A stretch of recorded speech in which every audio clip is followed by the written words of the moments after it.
Welcome to Legacy Leaders, a weekly talk show with national and local thought leaders on issues impacting the South Florida Black community. Now introducing our host, Anne-Marie Sorrell. Welcome to Legacy Leaders. I'm your host, Anne-Marie Sorrell, President and CEO of the Mosaic Group.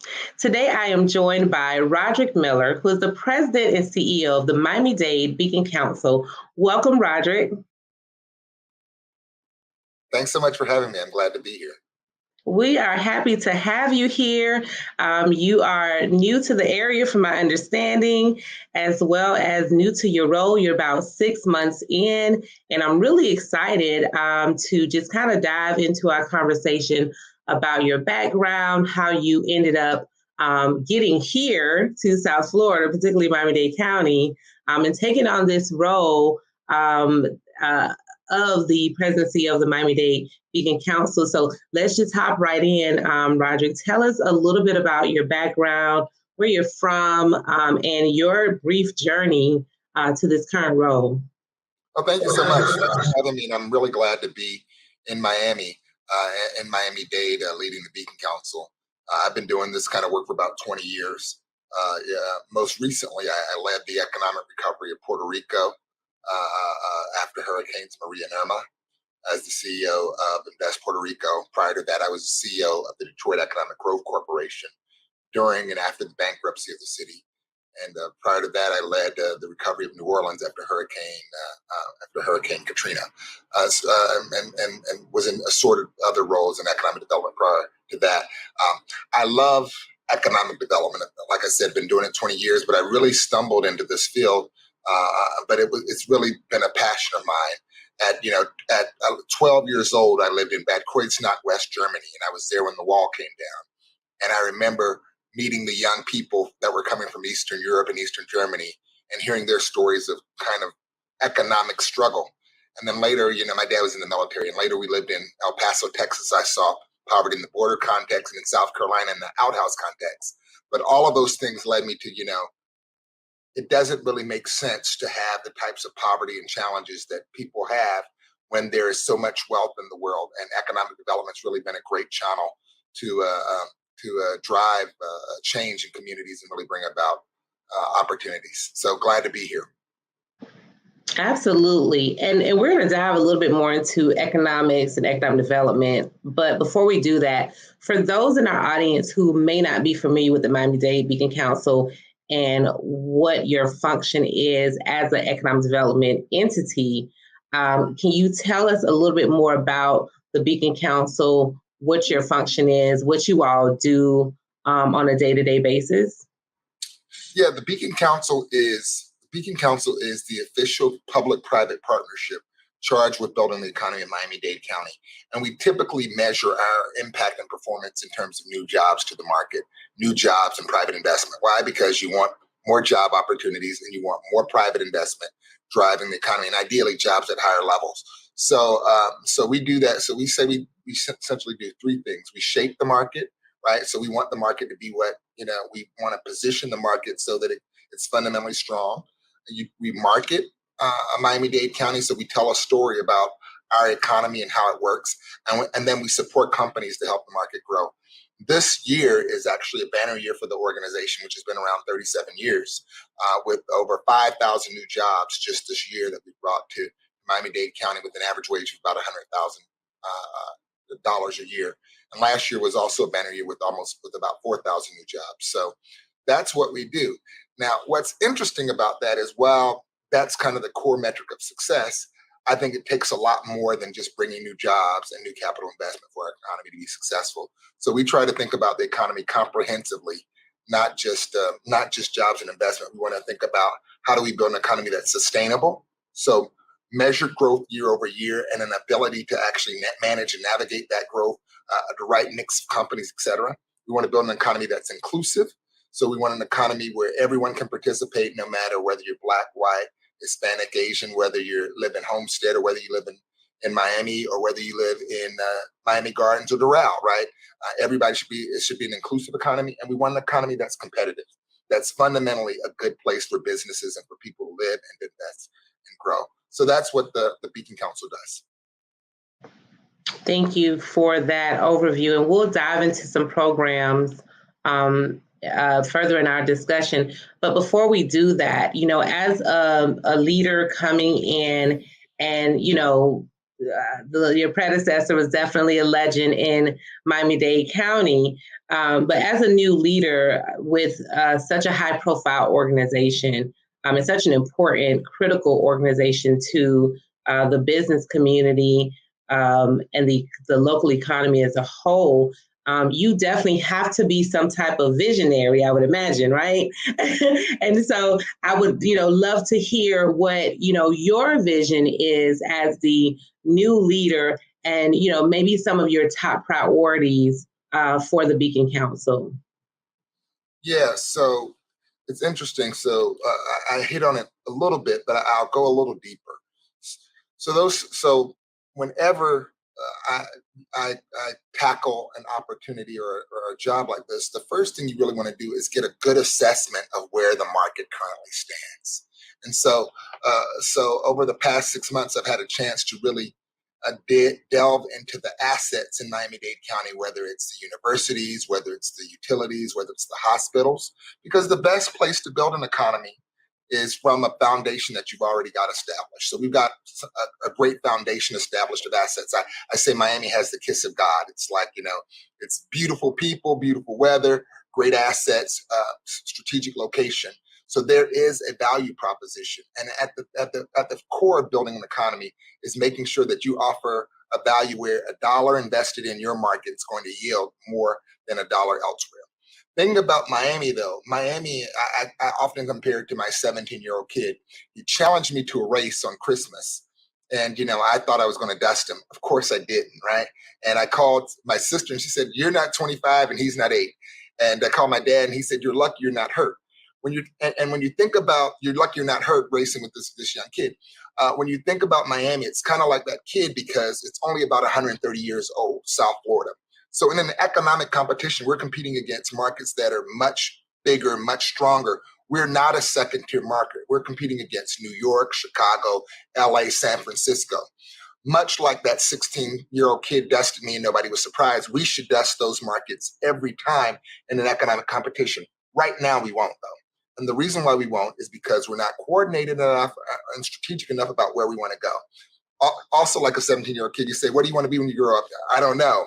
I think we've got some work to do to determine what kind of place we want this to be and how we make it happen. And so my priorities, there are a few that are top of mind. One is no organization can lead an economic recovery or an economic growth in a vat. You've got to work in collaborations.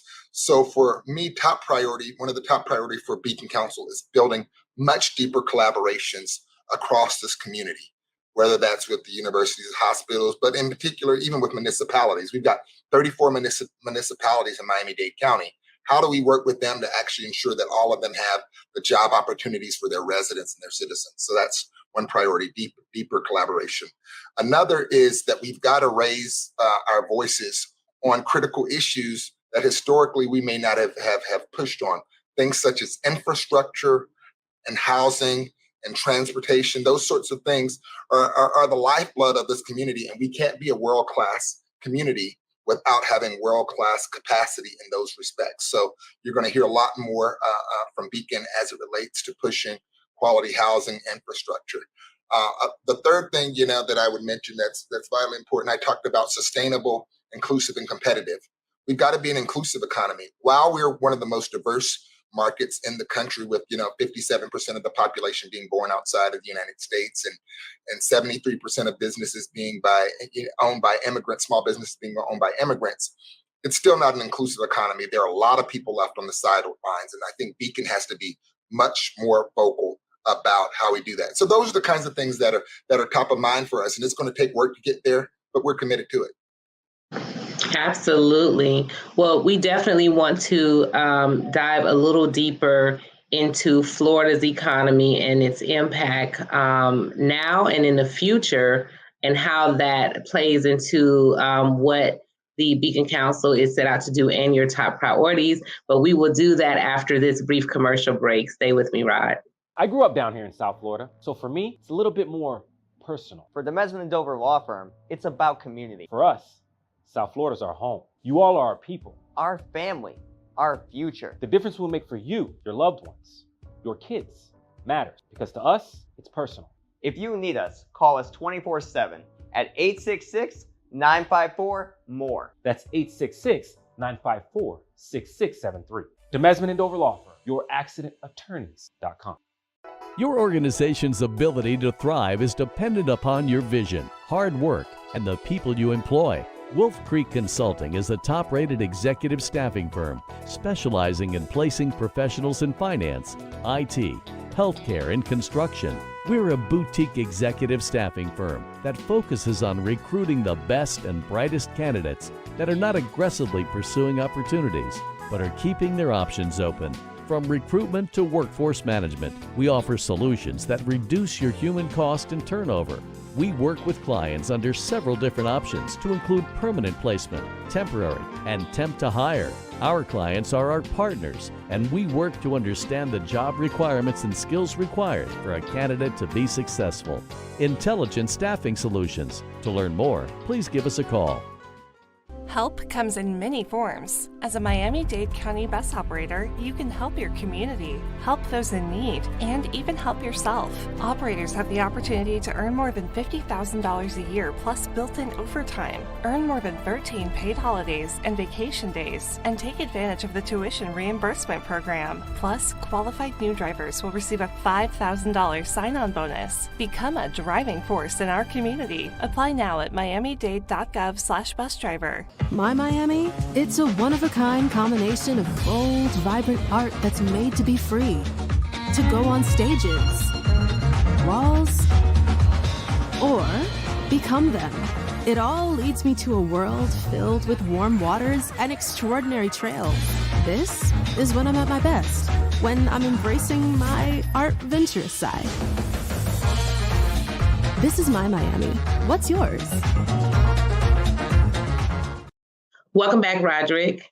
As stated before the commercial break, there are many spectators who think that Florida's economy is in trouble. And there are many factors as to why this is the thought process, including political factors and some of the situations that has happened in our legislation in the last year, as well as environmental factors with hurricanes, sea level rise, and we can't forget about factors such as affordable housing. Many people are leaving our state because it's unaffordable due to inflation, as well as lack of housing, whether it's affordable rents or affordable home purchases. How do you see this impacting the work that you do and your priorities at the Miami-Dade Beacon Council, as well as from your perspective, what do you think the future of Florida's economy is from a short-term perspective and a long-term perspective? Thanks so much for that question. It's really at the core of the work that we do.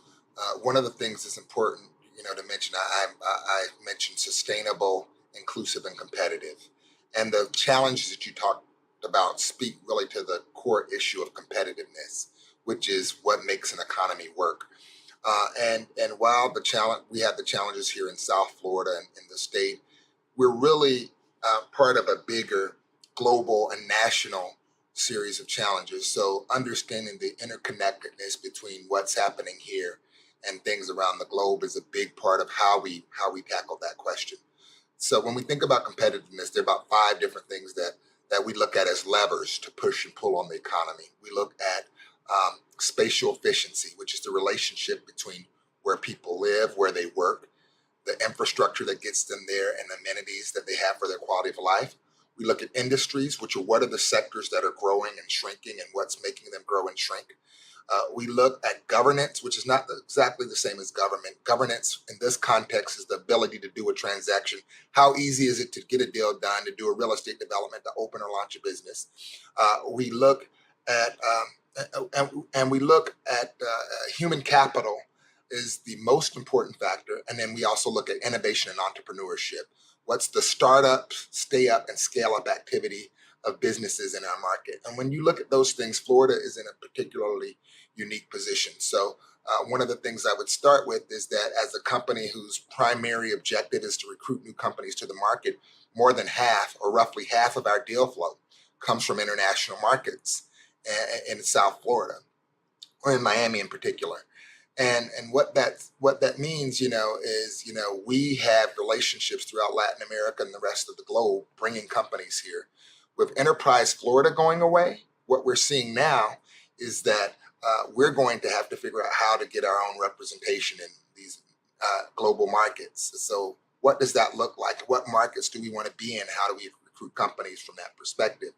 And attracting global companies with some of the challenges related to immigration and policies that are coming out at the state level around immigration really is a challenge to the brand. We just completed a perception survey maybe about 2 or 3 months ago, where they did a survey of national site selectors and CEOs. What do they think of Miami as a place for investment? And the long and short of it is they really don't think of it as a place for investment versus other markets where they can grow and expand their companies. They think of it as a big tourism brand, as a big cultural brand.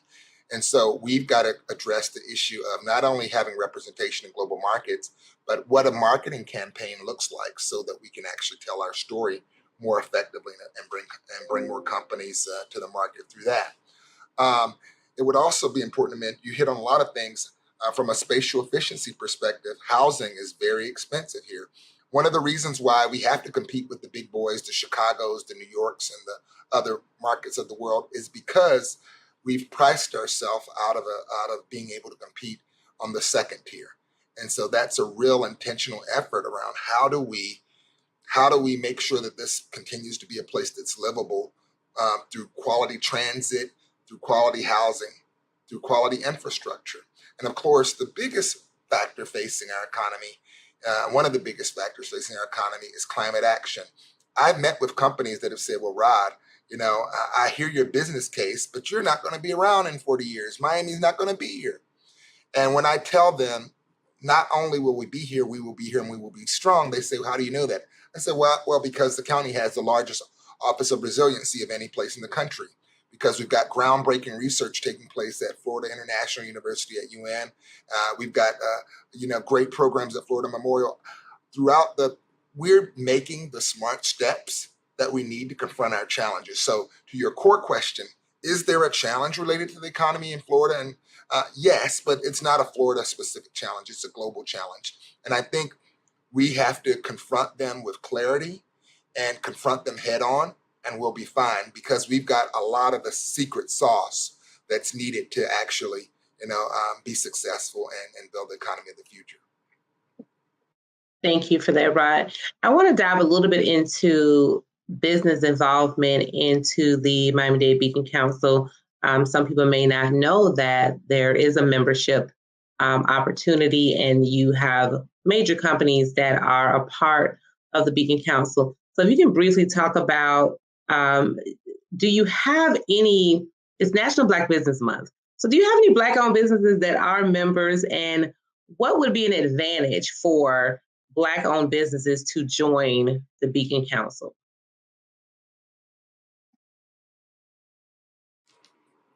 Yeah, so we have a lot of Black-owned businesses that are members, and I apologize for the delay. I was muted, so I wanted to make sure you heard me. Yeah, we have a lot of Black-owned businesses that are members.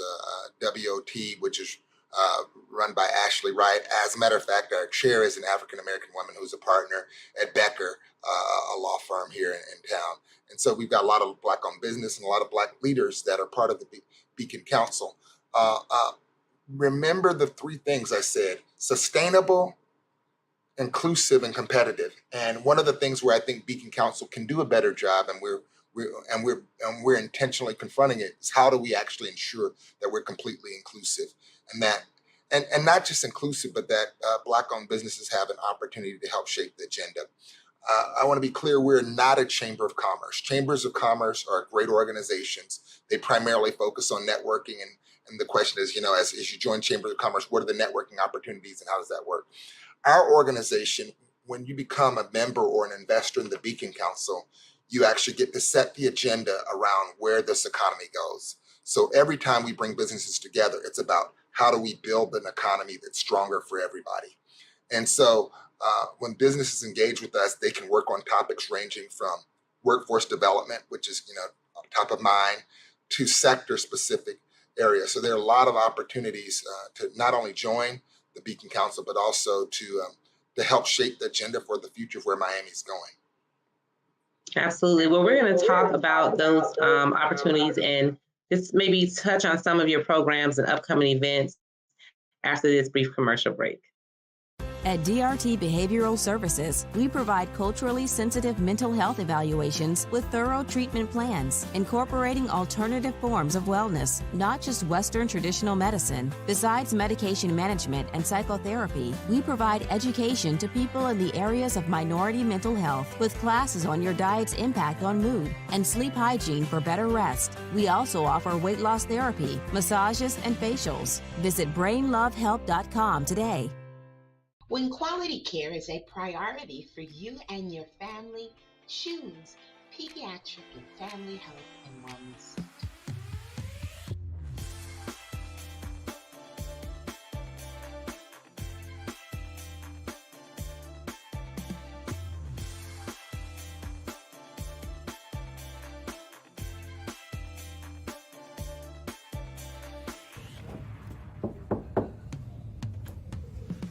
Hola.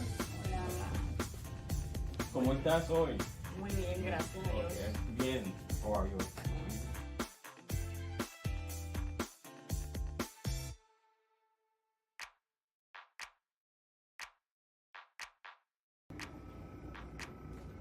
Welcome!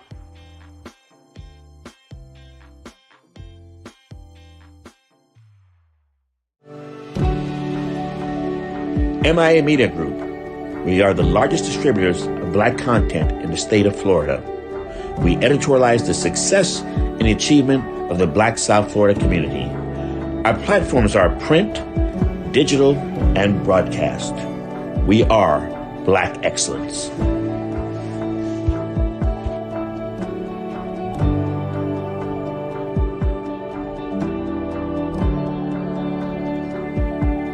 Help comes in many forms. As a Miami-Dade County bus operator, you can help your community, help those in need, and even help yourself. Operators have the opportunity to earn more than $50,000 a year plus built-in overtime, earn more than 13 paid holidays and vacation days, and take advantage of the tuition reimbursement program. Plus, qualified new drivers will receive a $5,000 sign-on bonus. Become a driving force in our community. Apply now at miamidade.gov/busdriver. Welcome back, Rodrick. So let's briefly touch on some of your actual programs, upcoming events, or initiatives. Any that, I love that you mentioned the difference between the Beacon Council and the opportunity to help shape the agenda and the priorities versus, the comparison to being a chamber member. Can you touch on some of your initiatives and programs and even some of your upcoming events? Yeah, so what's great is, and right now is a great time, to punctuate, becoming a part of the Beacon, because we're really going through the process of setting our agenda for the next 5 years. We're right in the throes of a strategic planning process where we're trying to figure out, what are going to be the major issues shaping Miami's economy in the next few years, and what's our role in it. And as part of that work, specifically as it relates to Black businesses, we're going to have a strand of work that's specifically focused on targeted urban areas. And for those of you who have been engaged in this for a long time, you know that Miami has a designation that's specifically focused on how do we ensure, low and moderate income communities, Black communities by and large, are able to participate in the economy. And Beacon has supported these efforts historically. But we're actually giving a much more intentional and focused effort around it now. So, for example, one of the things we're doing in October is we'll be going with our colleagues at the Miami-Dade Economic Advisory Trust. We're leading a joint mission going to Chicago specifically to recruit Black businesses. One of the other things that we're looking at is during the Art Basel season, we're going to be bringing some companies here that'll be diverse companies to showcase Miami and make the case for why those companies should invest here. We've also got our annual meeting coming up, which will be a great opportunity for those who really want to understand more about the Beacon Council's work and how they engage, to get kind of a firsthand view of the work that we've been leading. And that's November 9th. So more details about the where and all of that stuff will be forthcoming. But there are great opportunities to get involved. Everything from the work with small businesses to the work of our committees. We've got committees focused on things like the aviation sector, creative industries, logistics. So we try not to have a lot of fluff. We're really focused on, at the end of the day, you got to make money. We don't shy away from being an organization that's capitalist, and we want everybody to be able to participate fully in capitalism. Until we are able to create those channels, then we're not truly successful as an economy. So I invite all of you that are listening to engage in our work.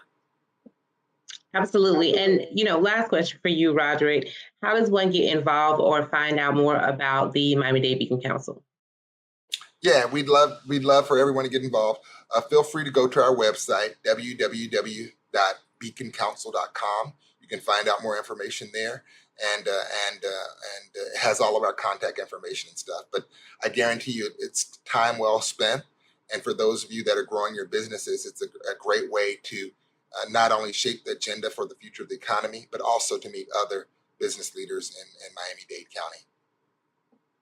Absolutely. Well, thank you for joining me, Rodrick Miller, President and CEO of the Miami-Dade Beacon Council. And thank you for tuning in. I'm your host, Anne-Marie Sorrell, President and CEO of the Mosaic Group, your go-to award-winning global marketing, advertising, PR agency. See you next time on Legacy Leaders.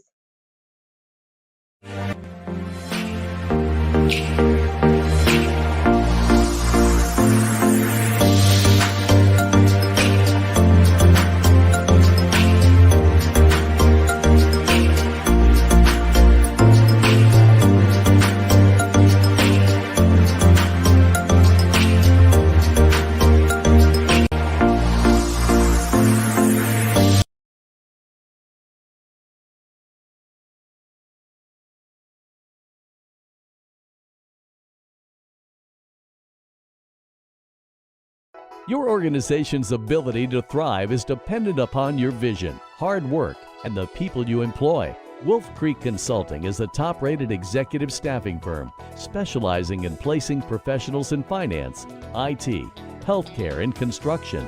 We're a boutique executive staffing firm that focuses on recruiting the best and brightest candidates that are not aggressively pursuing opportunities, but are keeping their options open. From recruitment to workforce management, we offer solutions that reduce your human cost and turnover. We work with clients under several different options to include permanent placement, temporary, and temp to hire. Our clients are our partners, and we work to understand the job requirements and skills required for a candidate to be successful. Intelligent Staffing Solutions. To learn more, please give us a call.